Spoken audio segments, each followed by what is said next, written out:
Hello friends, इस video में बात करेंगे एक बम्पर डिमांड वाले एसएमई आईपीओ की, जिसका नाम है नमन इंडिया स्टोर आईपीओ। तो ये आईपीओ 22 मार्च को ओपन होने जा रहा है और 27 मार्च को क्लोज होगा। तो इस वीडियो में हम इस कंपनी का सारा रिव्यू करेंगे कि कंपनी किस सेक्टर की है, क्या काम करती है और ये फाइनेंशियली और फंडामेंटली कैसी कंपनी है, यानी कि प्रॉफिट मेकिंग है या लॉस मेकिंग है, और इसकी ग्रे मार्केट में क्या डिमांड चल रही है, जिससे हमें लिस्टिंग एंड का अंदाजा मिलेगा। तो बने रहिए वीडियो के लास्ट तक। सबसे पहले बात करते हैं इसकी डिटेल की। तो इसका फेस वैल्यू रखा गया है 10 रुपीज पर शेयर, और इसका जो प्राइस बैंड है उस वो रखा गया है 84 रुपए से 89 रुपए, और इसकी लॉट साइज रखी गई है 1600 शेयर की। और ये कंपनी टोटल इशू लेकर आ रही है 25.35 करोड़ का, जो कि सारा का सारा फ्रेश इश्यू है। और इस आईपीओ की लिस्टिंग होगी एनएसई एसएमई पर। अब बात करते हैं कि कंपनी करती क्या है, यानी कि किस सेक्टर की कंपनी है। तो ये कंपनी 2010 में स्थापित हुई है, यानी कि अपने सेक्टर का काफी अच्छा इसको एक्सपीरियंस हो गया है। और ये एक खुदरा फर्नीचर और फिटिंग कंपनी है जो विभिन्न उद्योगों को और खुदरा दुकानों को खुदरा सुविधा प्रदान करती है, यानी कि ये ओवरऑल देखे तो फर्नीचर का काम करती है। तो कंपनी कार्यालयों, सौंदर्य सैलून, जो सैलून वगैरह रहते हैं उनमें जो फर्नीचर लगाते हैं, और सीमित सीमित स्थान वाले रसोई घर, शैक्षणिक संस्थाओं और सुपरमार्केट के लिए सेल्फिंग समाधान के लिए मॉड्यूलर फर्नीचर बनाती है। यानी कि जितने भी ये शोरूम वगैरह होते हैं उनमें जो फर्नीचर लगे रहते हैं उनको ये संचालित करती है, वो फर्नीचर का काम करती है। और कंपनी की विनिर्माण यूनिट वसई महाराष्ट्र में है, और महाराष्ट्र में इसके दो और बेंगलुरु में एक गोदाम है इसके। तो ओवरऑल देखें तो कंपनी का सेक्टर काफी बढ़िया है, क्योंकि फर्नीचर से रिलेटेड काम आगे भी डिमांडिंग सेक्टर रहने वाला है, और काफी बढ़िया सेक्टर है इसका। अब बात करते हैं इसकी ग्रे मार्केट में क्या डिमांड चल रही है, जिससे हमें लिस्टिंग एंड का अंदाजा मिलेगा। तो आज की डेट में इसका ग्रे मार्केट में प्रीमियम चल रहा है 50 रुपीज पर शेयर, और इसमें 1600 शेयर की लॉट है। तो एक लॉट पे फायदा बता रहा है 80,000 रुपए का। और परसेंटेज वाइज देखे तो लगभग 56% का रिटर्न मिलने वाला है, जो कि एक एसएमई आईपीओ के लिए काफी अच्छा रिटर्न माना जाता है। और जिसका 50% से ऊपर ग्रे मार्केट में डिमांड रहती है उसमें हम सेफली लिस्टिंग एंड के लिए अप्लाई कर सकते हैं।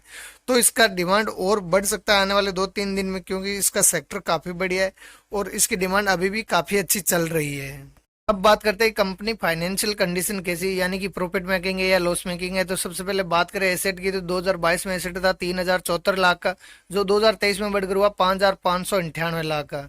रेवेन्यू की बात करें तो 2022 में रेवेन्यू था 5108 लाख का, जो 2023 में बढ़कर हुआ 14,993 लाख का। और फर्स्ट 2 क्वार्टर में इसका रेवेन्यू जनरेट किया इसने 7,929 लाख का। बात करें प्रॉफिट आफ्टर टैक्स की, तो 2022 में 21 लाख का प्रॉफिट जनरेट किया, 2023 में 381 लाख का प्रॉफिट जनरेट किया, और फर्स्ट 2 क्वार्टर में इसने 618 लाख का प्रॉफिट जनरेट किया है। यानी कि कंपनी साल दर साल काफी बढ़िया ग्रोथ कर रही है, प्रॉफिट में, रेवेन्यू में, हर किसी चीज में। बात करें नेटवर्थ की, तो 2022 में 202 लाख की थी, जो 2023 में बढ़कर हुई 584 लाख, और फर्स्ट 2 क्वार्टर में ये और बढ़कर हो गई 1203 लाख। रिजर्व की बात करें तो 2022 में 53 लाख थे, जो 2023 में बढ़कर 488 लाख हुए। बात करें बोरोइंग की, तो 2022 में बोरोइंग 1883 लाख थी, जो 2023 में बढ़कर 2944 लाख हुई, और फर्स्ट 2 क्वार्टर में ये 3166 लाख हो गई। यानी कि कंपनी की साल दर साल बोरोइंग भी थोड़ी थोड़ी ग्रोथ हो रही है। फ्यूचर में और अच्छी ग्रोथ के लिए इसको बोरोइंग थोड़ी कम करना होगा। बाकी कंपनी ग्रोथ काफी बढ़िया कर रही है। ओवरऑल देखे तो फाइनेंशियल कंडीशन काफी बढ़िया है इस कंपनी की। बात करें इसके की इंडिकेटर की, तो इसका अर्निंग पर शेयर वैल्यू आ रहा है 11.7 का, जो कि काफी बढ़िया है। और पी रेशियो 7.5 का, जो कि और काफी बढ़िया है।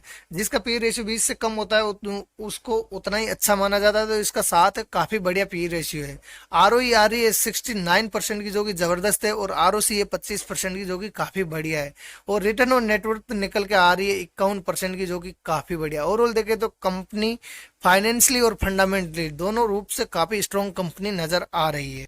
और ये कंपनी जो आईपीओ से पैसा जुटा रही है उनका यूटिलाइज करेगी अपने बिजनेस को एक्सपेंड करने में, यानी कि नई फैसिलिटी के लिए ये पैसों का यूटिलाइज करेगी। तो ओवरऑल देखे तो पैसा भी अच्छी जगह यूटिलाइज होगा, इससे फ्यूचर में ग्रोथ के चांसेस और बढ़ जाएंगे इसके।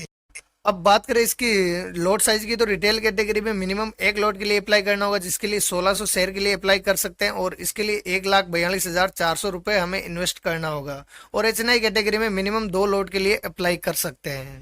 अब बात करें आईपीओ के रिजर्वेशन की, तो क्यूआईबी के लिए 50% रिजर्व रखा गया है, रिटेल के लिए 35% रिजर्व रखा गया है, और एनआईआई एचएनआई कैटेगरी के लिए 15% रिजर्व रखा गया है। बात करें इसके अलॉटमेंट की, तो इसका अलॉटमेंट आएगा 28 मार्च को, रिफंड होगा 1 अप्रैल को, और इस आईपीओ की लिस्टिंग होगी 2 अप्रैल को। अब फ्रेंड हमने इस कंपनी का सारा रिव्यू कर लिया है कि किस सेक्टर की है, क्या काम करती है, फाइनेंशियल कंडीशन कैसी है। तो फाइनली हमें डिसीजन लेना है कि इस आईपीओ में अप्लाई करना है या अवॉइड करना है। तो अभी तक के हिसाब से इसकी ग्रे मार्केट में डिमांड काफी जबरदस्त चल रही है।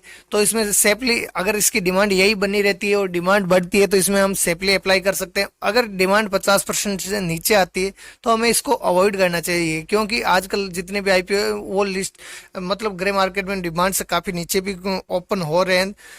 तो ये एक श्योरिटी नहीं है। बाकी अगर 50% से ऊपर रहती है तो हम इसमें अप्लाई कर सकते हैं। बाकी फाइनल डिसीजन आप अपनी रिसर्च करने के बाद ही, अपनी एनालिसिस के बाद ही इसमें अप्लाई करने की सोचना।